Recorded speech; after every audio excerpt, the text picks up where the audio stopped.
So I'm probably one of the few people that waited to say anything. Anytime there's like a major event that takes place, such as this, uh, you have those people that have like knee jerk reactions and they have to hurry up and make a video now. And oftentimes it's spewing like some very ignorant rhetoric, no matter which side you're on, whether you like them, whether you don't like them. It's always like this like initial jump out to where we have to speak on it immediately, I've never been one of those types of people. There was some people that wanted to know my opinions on the situation with Charlie Kirk, and I'm being careful with TikTok and the words I have to use, and unfortunately, this is going to affect my video that gets uploaded to YouTube as well. Because TikTok, when it comes to me, they're very biased, right? They have this bias against me where if I do something, like for example, if somebody else does something, they can get away with it. But if I do it, all of a sudden my videos get flagged or anything like that. So unfortunately for that, I'm going to refrain from playing any clips. I'm gonna put it to you like this: on my original ADS Play 101 page, right? I was known as the guy to play Pokemon Unite, which is a MOBA that I was known for playing.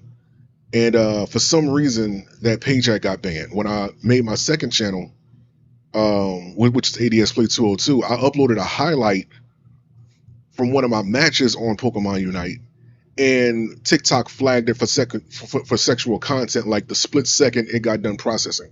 So I'm just showing you, or trying to give you a visual as to how sensitive or how much I have to walk on eggshells on this platform.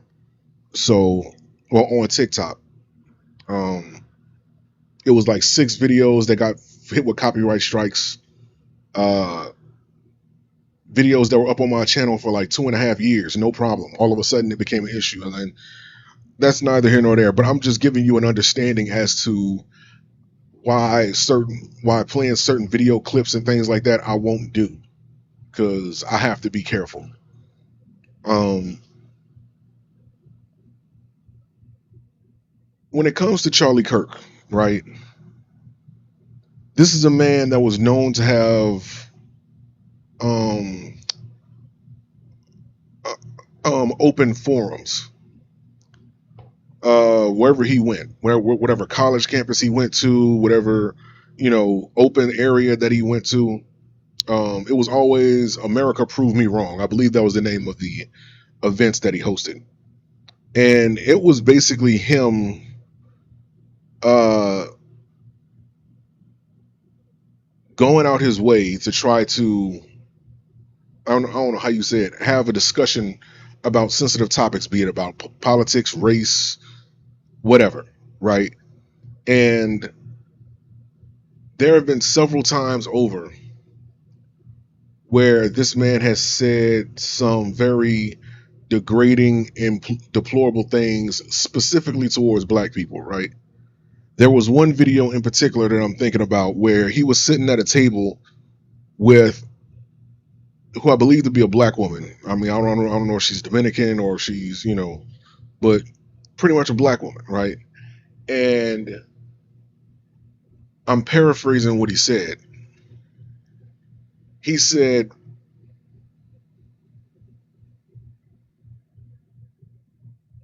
black people in slavery committed less crimes. You guys can see where I'm going with that. And it was a very disrespectful comment. Mind you, he said this to a black woman. Like I said, I can't play no clips because the videos are on YouTube. You guys can see it. Um,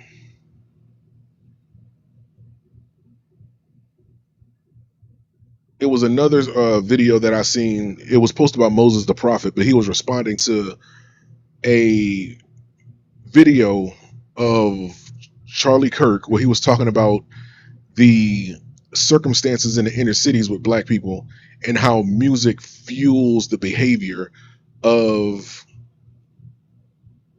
the violence that's going on. And it was a very ignorant statement. When you come from the world that he comes from, and this is all based on how he spoke and how he approached certain things.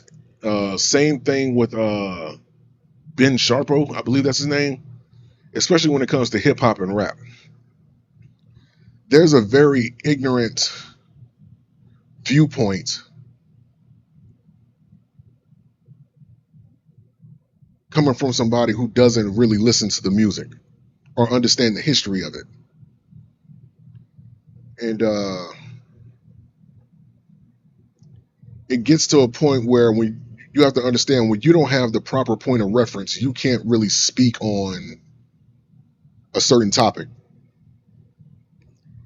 So when you say things as ignorant as the music is fueling the behavior and rappers and hip hop is just this destructive music out there and it's no good, you don't even understand that when hip hop and rap first started, it was a very positive thing. KRS-One, uh,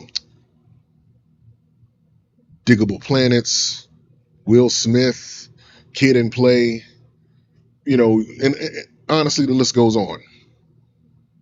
They made a lot of fun rap, but as the time went on, it was a lot of police brutality and just a lot of negative things that was going on between the relations between black people and law enforcement. And then after dealing with that for so long, enter NWA. You know the famous song, The Police. I'm not going to say the word because, again, TikTok is sensitive towards me. But music has always,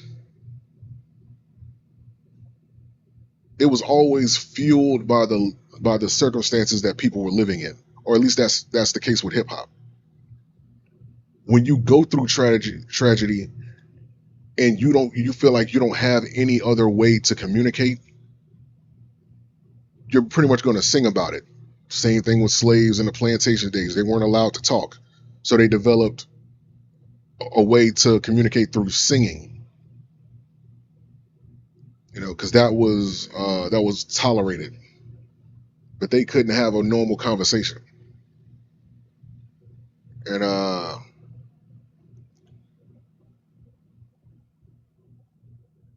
guess you say the more things change, the more they stay the same.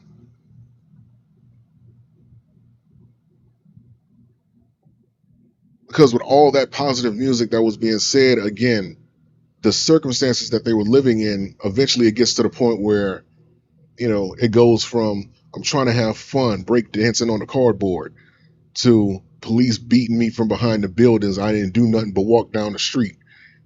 And when you degrade somebody or when you make somebody feel like they lesser than for so long, you end up getting the situations that we're in now as far as hip hop music goes. But I said all that to say this.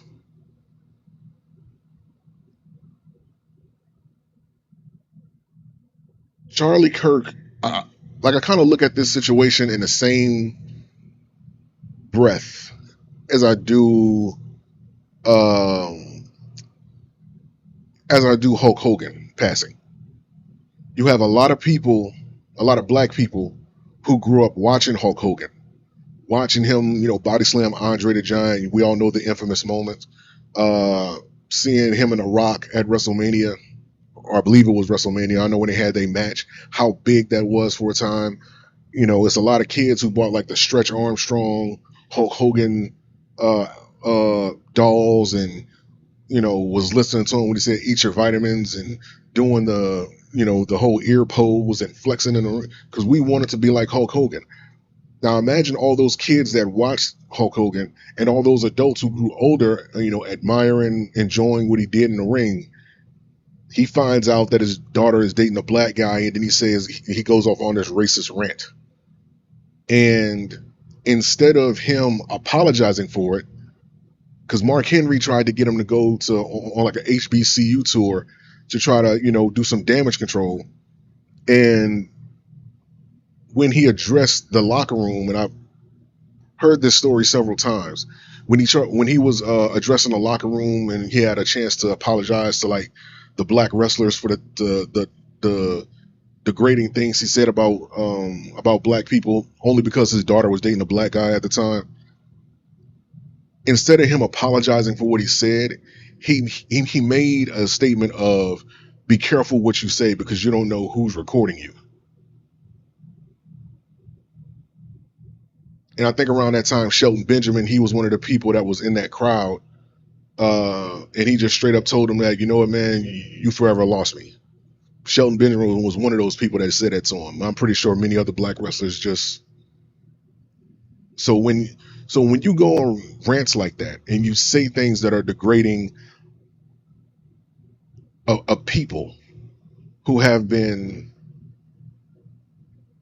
degraded through propaganda, false representation, we can even take it back to the whole Sambo days. You can't ask a group of people to shed tears for a person who left behind a legacy that is questionable. And I don't even know if questionable is the right word, but again, I'm being careful because of TikTok. You were caught on camera. Well, Charlie Kirk, he was caught on camera saying these deplorable things and these degrading things about black people. And for everybody that's getting mad, and to the people that's defending him and saying that he wasn't a racist and things like that, like, let me ask y'all this. When word got out that he passed away, several HBCUs literally was uh, called and threatened with bomb threats and as well as shootings to where they had to go on a lockdown protocol. To my to the people that think that Charlie wasn't being racist, let me ask y'all this. Why would the knee-jerk reaction to him getting shot and passed away and unfortunately passing away, uh, why would HBCUs be your first go-to as far as you feeling like you want to retaliate and do something to somebody? Like, really think about this. When you get mad or have a knee-jerk reaction, you want to go after the first person that you think is guilty, or in this case, the first people that you think is guilty. And in this case, since you're calling schools and making bomb threats and all that, which I seriously doubt they're going to go through with, but they do have to take it seriously because you never know. Why would black people be the first ones on your mind? Now, of course, non-black people go to HBCUs, but it's a concentration of black people there. There's um, a demographic, a strong, strong black presence at these HBCUs because that's who they were primarily made for. Because they weren't black people wasn't allowed to attend the PWIs, but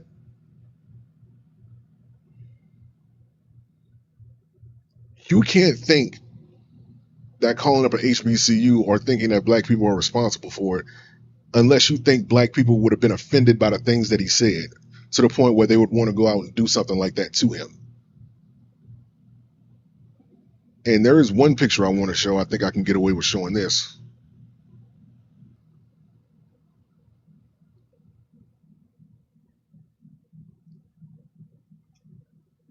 Some people said that I've seen some people say, you know,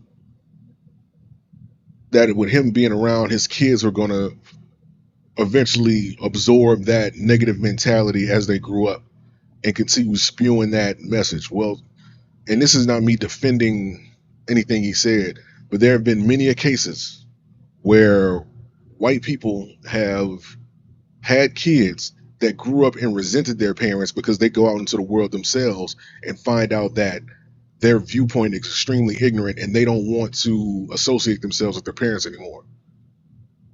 I had a couple white friends being in Louisiana and they were like that. Parents extremely racist, and they were told certain things as a kid, but you go to public school and you find out that the black kids are nothing the way your parents described, and there's this struggle between wanting to obey your parents and listen to them versus the reality that you're seeing right in front of you, and you realize that it's not matching up. So it gets to a point where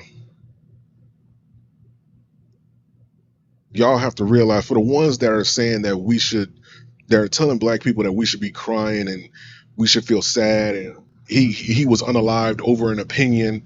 It's black people in history that have been unalive for way less. And y'all, in the same people that are having this mentality that we should be shedding tears over him, had parents and grandparents who taught them that anything that happens to black people is their fault. Damn the historical context of you know um black people building up their own cities, their own towns, only for them to be destroyed by lies and you name it. It's just, it's one of those things that you never want to celebrate death, but at the same time you can't ask people to be sad about someone who continuously disrespected them on multiple occasions. That's the ignorance right there that I kind of want to address. Like, it has to be a level, like some type of silver lining, where you realize that asking a certain group of people that was constantly being disrespected by this man, regardless of if you feel like the one or two times he said something nice, he got caught saying some disrespectful stuff, and that in the eyes of many people, that kind of erases whatever good they assumed you did. Because what I'm saying, this country got a big history of doing that, and you can't, like, once you cross that line, it's like, okay, you ain't make no amendments. And unfortunately, he was unalive before he had a chance to make those amendments, if he was ever going to do that, or make those apologies, excuse me, but if he was ever going to do that. But he was very strong-willed on how he felt, and it is what it is. Now, it's unfortunate that his children have to grow up without him. And his wife, has to be without her husband. But it's one of those things where, man, you have to be careful with how you carry yourself, because whoever decides, if they were going to do something like this, whoever decides to do it, you can't expect the people, out of all the ones that you've been disrespecting, like, you can't expect them to feel any type of empathy towards you. You can't ask them that. Let me simplify that. If unaliving Charlie Kirk is seen like a good thing and you're cheering for that, eventually it's almost building like this feeling of, how can I put this? It's almost as if they're getting you accustomed to this happening. So that way, when it happens to somebody else, it'll just be like, oh, well, whatever. So I'm not saying like shed tears, but I'm not asking y'all to pop champagne either. You know what I'm saying? So it's like that there has to be some level of understanding here. I'm not saying this, what I'm saying, do backflips and be happy that the man going, but at the same time, uh, you can't ask us to be the ones to shed tears. Not us. Like, you can't ask us that.